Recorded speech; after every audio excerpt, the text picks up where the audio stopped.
नमस्कार मंडळी. तर आज आपण सर्वसामान्यांना पडणाऱ्या एका प्रश्नाबद्दल आपण माहिती घेणार आहोत. तो म्हणजे काय, मूळव्याध झालं म्हणजेच इंजेक्शन का, आणि मूळव्याधीच्या सर्वच अवस्थांमध्ये इंजेक्शन चालते का? याचं उत्तर आहे नाही.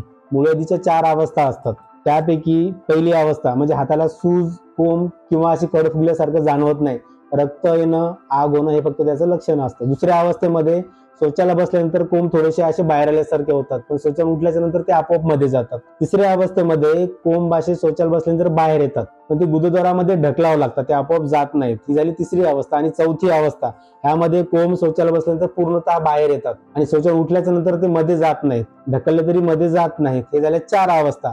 तर या 4ही अवस्थेनुरूप उपचार पद्धती ठरलेली आहे.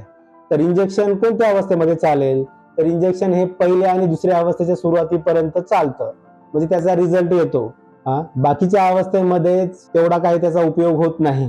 म्हणून आपण आपल्या आजाराचे योग्य निदान एखाद्या चांगल्या मेडिकल प्रोक्टॉलॉजिस्टकडे त्याचं निदान करून नंतर त्याबद्दल उपचार पद्धती ठरवून घ्यावी. आपले आरोग्य आपल्या हातात. नमस्कार.